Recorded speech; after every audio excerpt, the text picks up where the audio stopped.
నమస్కారం. ప్రభుత్వ పథకాల అప్డేట్స్ ముఖ్యంగా ఇందిరమ్మ ఇండ్లకు సంబంధించి ఎలా అప్లై చేసుకోవాలి? ఎలా సర్వే చేయించుకోవాలి? మరి కొత్తగా అప్లై చేసుకోవచ్చా? చేసుకోరాదా? అధికారులు ఏమంటున్నారు? ఫైనల్ లిస్ట్ ఎప్పుడు తయారు చేస్తారు? ఇందిరమ్మ ఇల్లు ఎప్పుడు మంజూరు చేస్తారన్న అంశాల మీద ప్రతిరోజు వీడియోస్ అయితే వస్తుంటాయి. మీ ఇంటి నిర్మాణం పూర్తయ్యే వరకు, మీ అకౌంట్లో డబ్బులు పడే వరకు ప్రతి అంశంపై మీకున్న డౌట్స్ని క్లారిఫై చేస్తూ మన ఛానల్లో అయితే వీడియోస్ అయితే వస్తుంటాయి. తప్పకుండా సబ్స్క్రైబ్ చేసుకోండి. వీడియోస్ అయితే లైక్ చేస్తూ ఉండండి. ఇక వివరాలకు వెళ్తే తెలంగాణలో రాష్ట్ర వ్యాప్తంగా దాదాపు 80 లక్షల మంది కుటుంబాలైతే ఇందిరమ్మ ఇళ్ల కోసం అప్లై అయితే చేసుకున్నారు. ఆ 80 లక్షల కుటుంబాల ఇంటికి ప్రతి ఇంటికి అధికారులు వెళ్ళి సర్వే చేస్తున్నారు. దాదాపు ఇప్పుడైతే 30% ఇండ్లు సర్వే అయితే పూర్తయింది.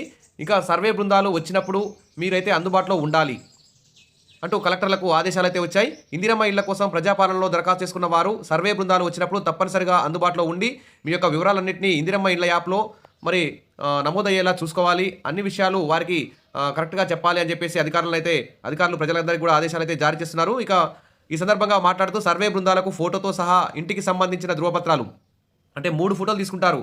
ఇంటి బయట తీస్తారు, ఇంటి పైకప్పు, గోడలు ఏ విధంగా ఉన్నాయి, ఎన్ని రూమ్స్ ఉన్నాయి అనేది 3 ఫోటోలు తీసుకుంటారు. ఖాళీ ప్లాట్ ఉంటే ఆ ప్లాట్ దగ్గర కూడా మీ ఫోటో తీసుకుంటారు. ఈ విధంగా ఫోటోలన్నీ దిగాలి, ఆధార్ కార్డు చూపించాలి, ఇంటికి సంబంధించిన ధృవపత్రాలు, ఇతర వివరాలన్నీ కూడా సమర్పించాలి.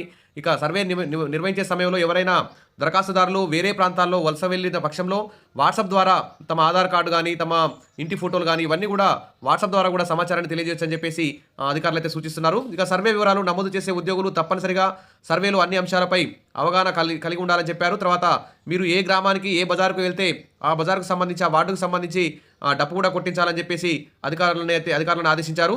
సర్వే పూర్తయ్యే వరకు గ్రామ పంచాయతీ కార్యదర్శులకు ఎలాంటి సెలవులు ఇవ్వద్దని కూడా చెప్పారు. అయితే అప్పుడు ప్రజాపాలనలో అప్లై చేసుకున్నటువంటి చాలామంది దరఖాస్తు చేసుకున్నారు. కానీ వారి పేర్లు అయితే ఆన్లైన్లో నమోదు కాని అర్హుల ఇళ్ల దరఖాస్తులు.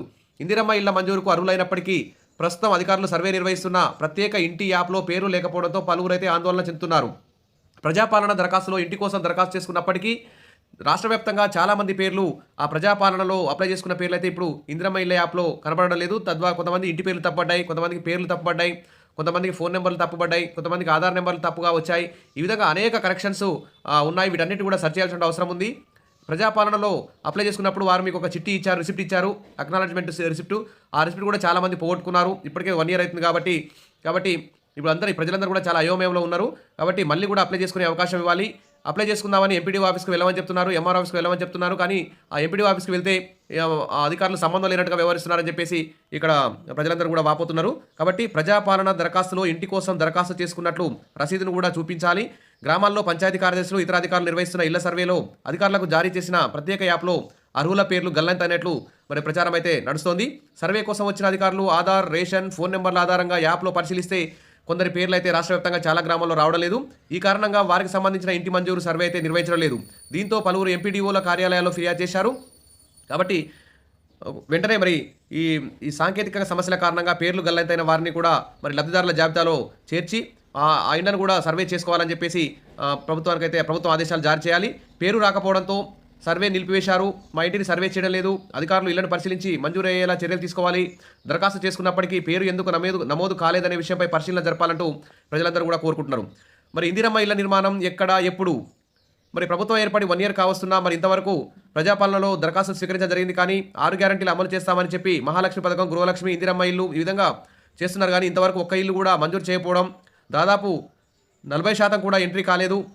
మరి ఎప్పుడు అధికారం చేపట్టి 1 year అయింది. అసలు ఇందిరమ్మ ఇల్లు ఎక్కడ కడుతున్నారు, ఎన్ని కడుతున్నారు, మరి గ్రామాల వారీగా, పట్టణాల వారీగా ఏ గ్రామానికి ఎన్ని ఇల్లు ఇస్తున్నారు అనేది వెంటనే తెలియజేయాలని చెప్పేసి ప్రజలందరూ కూడా ముఖ్యమంత్రి గారిని అయితే కోరడం జరుగుతుంది.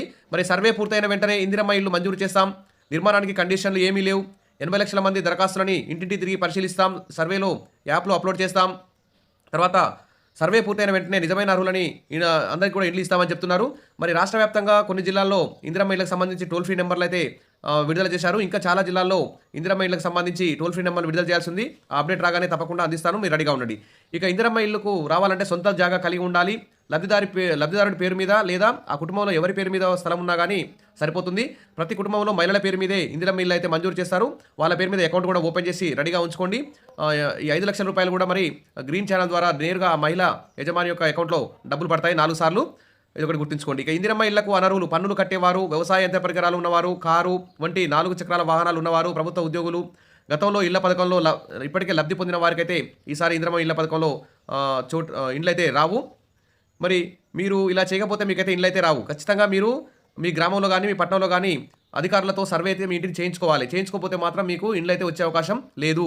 ప్రజాపాలనలో అప్పుడు అప్లై చేసుకున్న వారి పేర్లు కూడా ఇప్పుడు కనిపించట్లేదు. వారు కూడా మీ ఎంపీడీఓ ఆఫీస్, ఎంఆర్ఓ ఆఫీస్‌ని కలిసి అవసరమైతే కలెక్టర్ దగ్గరికి వెళ్ళైనా సరే మీ పేరు ఆ యాప్‌లో అప్‌లోడ్ చేయించుకొని మీ ఇంటిని సర్వే చేయించుకోవడానికి ట్రై చేయండి. ప్రభుత్వం కూడా అధికారులకు ఆదేశాలు జారీ చేస్తామని చెప్తున్నారు. ఇక ఇక్కడ సర్వే చేస్తున్నటువంటి దృశ్యం చూడండి ఇక్కడ. ప్రతి విషయాన్ని కూడా యాప్‌లో అప్‌లోడ్ చేస్తున్నారు. ఈ నెలాఖరు వరకు దాదాపు 25వ తేదీ వరకు సర్వే పూర్తయితుందని చెప్తున్నారు గానీ, ఈ నెలాఖరు వరకు పట్టే అవకాశం ఉంది. మరి గ్రామాలు, వార్డుల్లో ఒకరోజు ముందే దరఖాస్తుదారులకైతే సమాచారం ఇస్తున్నారు కాబట్టి మీరు అన్ని సర్టిఫికేట్లన్నీ రెడీ చేసుకొని ఉండి కరెక్ట్ వివరాలన్నిటిని ఇవ్వండి. మరి ఇంకా చూస్తే ఇక్కడ సర్వే పరిశీలిస్తున్న కలెక్టర్లు కీలక ఆదేశాలు అయితే ఉన్నాయి. చాలా స్పీడ్‌గా చేయాలనే ఆదేశాలు ఉన్నాయి. కాకపోతే నెట్వర్క్ ప్రాబ్లం వల్ల కొంచెం స్లో అవుతుంది. గతంలో ఇందిరమ్మ ఇల్లు పొందిన వారిని పక్కన పెట్టేస్తున్నారు.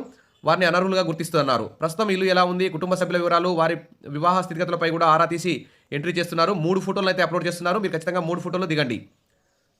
ఇక దారిద్ర్య రేఖ దిగువన ఉన్న కుటుంబాలను పరిగణలోకి అయితే తీసుకుంటారు. పూర్తిగా ఇల్లు లేకుండా ఎలాంటి ఆధారం లేని వారిని తొలి విడతలోనే ఎంపిక చేస్తారు. సొంత జాగాలు ఉన్న వారికి రేషన్ కార్డు ఉన్నా లేకున్నా ఈ మొదటి దశలో ఇళ్లనైతే మంజూరు చేస్తారు.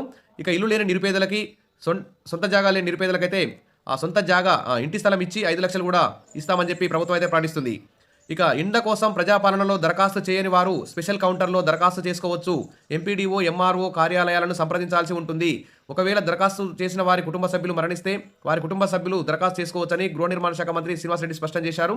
కానీ ఎంపీడీఓ, ఎంఆర్ఓ ఆఫీసులకు వెళ్తే స్పెషల్ కౌంటర్లు అయితే ఇక్కడ కనిపించట్లేదు. అసలు ఎవరు కూడా అప్లికేషన్లు అయితే కొత్త అప్లికేషన్లు తీసుకోవడం లేదు ఇళ్ల కోసం. దీని మీద కూడా ప్రభుత్వం వెంటనే స్పందించాలని ప్రజలందరూ కూడా ప్రభుత్వాన్ని డిమాండ్ చేస్తున్నారు. ఇక పేదరికమే గీటురాయిగా ఇందిరమ్మ ఇళ్లను ఎంపిక చేస్తామంటూ ఇక్కడ మంత్రులు ప్రభుత్వం అయితే ప్రకటిస్తుంది. నిన్న మంత్రి పొంగులేటి శ్రీనివాసరెడ్డి గారు దాదాపు రాష్ట్ర వ్యాప్తంగా 600 మోడల్ ఇందిరమ్మ ఇళ్లకైతే శంకుస్థాపన చేయడం జరిగింది. ఈ సందర్భంగా వారు మాట్లాడుతూ ఇందిరమ్మ మోడల్ హౌస్ నిర్మాణానికి శనివారం భూమి పూజను Sathupalli MLA doctor Batta Ragamayi, Dayanand, Khammam MP తదితరులందరూ కలిసి గృహ నిర్మాణ శాఖ మంత్రి పొంగులేటి శ్రీనివాసరెడ్డి గారు అయితే శంకుస్థాపన చేశారు. మీకు ఏమైనా డౌట్స్ ఉంటే ఆ ఇందిరమ్మ మోడల్ హౌస్ ప్రతి మండల కేంద్రంలో ఒక మోడల్ ఇందిరమ్మ ఇల్లు నిర్మిస్తున్నారు. దానికి శంకుస్థాపన కూడా చేశారు. ఆ మోడల్ హౌస్ని చూసుకొని మీరు మీ ఇంటి నిర్మాణాలు చేసుకోవచ్చు. ఖచ్చితంగా బాత్రూమ్, కిచెన్ అయితే ఉండాలి. మీ ఇష్టం ఉన్నట్టు కూడా కట్టుకోవచ్చు. తర్వాత 4,50,000 ఇళ్ల నిర్మాణానికి శ్రీకారం చుట్టామని, ఇందిరమ్మ మోడల్ హౌస్ని ప్రతి మండలంలో నిర్మిస్తామని మంత్రి అయితే చెప్పారు. ఇక అర్హులైన పేదలకు ఇందిరమ్మ ఇళ్ల మంజూరు, రాబోయే 4 ఏళ్లలో 20 లక్షల ఇళ్లు నిర్మిస్తామని చెప్తున్నారు. ఇందిరమ్మ ఇళ్ల పథకం కింద మొదటి దశగా ప్రభుత్వం 4.5 లక్షల ఇళ్లను కట్టిస్తున్నారన్న విషయం అందరికీ తెలిసిందే. కాబట్టి వెంటనే ప్రతి గ్రామానికి ఎన్ని ఇండ్లు మంజూరు చేస్తున్నారు అనే విషయాన్ని కూడా వెంటనే ప్రకటించాలి. ఈ జనవరి ఫస్ట్ వీక్లో ఖచ్చితంగా గ్రామ సభలు, ఇందిరమ్మ కమిటీలు, ఎంఆర్ఓ, ఎండిఓ వీరందరి ఆధ్వర్యంలో మరి ఫైనల్ లిస్టు కూడా పారదర్శకంగా, పక్షపాతం లేకుండా, అధికార పార్టీ ప్రతిపక్ష పార్టీ లేకుండా నిజమైన పేదలకే ఇవ్వాలని చెప్పేసి చెప్తున్నారు.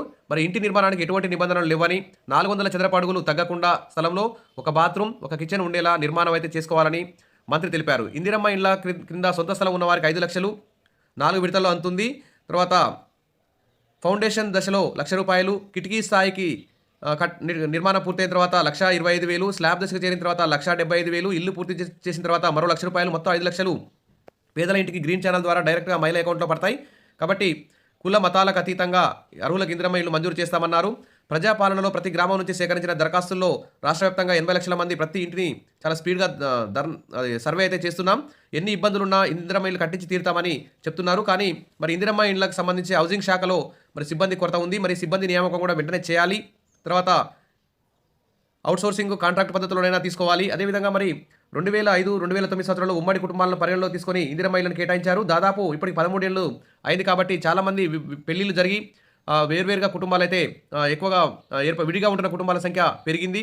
కాబట్టి మరి వారికి ప్రత్యేకంగా ఇందిరమ్మ ఇల్లు కేటాయిస్తారా లేదా అనే అంశాల్లో కూడా మరి అధికార పార్టీ ఎమ్మెల్యేలపై ఒత్తిడి అయితే నెలకొంది. ఇటీవల కాంగ్రెస్, బీఆర్ఎస్ మధ్య కూడా రాజకీయ వైరం ముద్రణతో తమకు ఇందిరమ్మ ఇల్లు ఇవ్వకుండా కుర్రీలు పెడతారేమో అనే అనుమానం అయితే సామాన్య ప్రజల్లో నెలకొన్నది. సరే, ఏది ఏమైనా ఇక వెంటనే అన్ని జిల్లాలకు సంబంధించిన టోల్ ఫ్రీ నెంబర్లు కూడా వెంటనే విడుదల చేయాలి. అదేవిధంగా ఎవరైనా అప్లికేషన్లు, పేర్లు, తప్పులు మిస్ అయిన వారు ఉన్నా కానీ మరి ఎంపీడీఓ కార్యాలయంలో ప్రతి మండలంలో కేంద్రంలో స్పెషల్ కౌంటర్ ఏర్పాటు చేయాలి. ఎందుకంటే ఇప్పుడు ఎవరైనా అప్లై చేసుకోవడానికి, ఇందిరమ్మ ఇళ్ల కోసం అప్లై చేసుకోవడానికి వెళ్తే అసలు అప్లికేషన్లు తీసుకోవడం లేదని అందరూ కూడా ప్రజలైతే ఆందోళనలో ఉన్నారు. మా పేరు మిస్ అయిందని చాలా బాధపడుతున్నారు. కాబట్టి వెంటనే ప్రతి ఎంపీడీఓ కార్యాలయంలో, ఎంఆర్ఓ కార్యాలయంలో ఇందిరమ్మ ఇళ్ల దరఖాస్తుల కోసం స్పెషల్ కౌంటర్ అయితే ఏర్పాటు చేయాలని ప్రజలందరూ కోరుతున్నారు. అదేవిధంగా ఇప్పుడు ప్రతి నియోజకవర్గానికి 3,500 ఇల్లు కాకుండా దాదాపు 7,000 ఇల్లు మంజూరు చేయాలి. 5 లక్షలు కాకుండా 10 లక్షలు ఇవ్వాలి. అది కూడా ఒకేసారి ఫస్టు ఇల్లు మంజూరు కాగానే వారి అకౌంట్‌లో డబ్బులు మొత్తం వేస్తే అప్పు చేయకుండా ఇల్లు కట్టుకునే అవకాశం ఉంది కాబట్టి ప్రభుత్వం ఆ దిశగా ఆలోచించాలి. రేపు బడ్జెట్‌లో ఖచ్చితంగా మరిన్ని నిధులు కేటాయించి ఇండ్లకు ఇచ్చే మొత్తాన్ని కూడా 5 లక్షలు కాకుండా 10 లక్షలు చేయాలని చెప్పేసి ప్రజలందరూ కూడా ఆకాంక్షిస్తున్నారు. మరి ప్రభుత్వం ఈ దిశగా ఆలోచిస్తుంది. ఇందిరమ్మ ఇల్లు వెంటనే మంజూరు చేస్తుందని చెప్పి ఆశిద్దాం. Wish all the best. మరిన్ని అప్డేట్స్ కోసం మన ఛానల్ని ఫాలో అవుతుండండి. వీడియోస్ అయితే లైక్ చేస్తూ ఉండండి. సబ్స్క్రైబ్ చేసుకోండి. Thank you.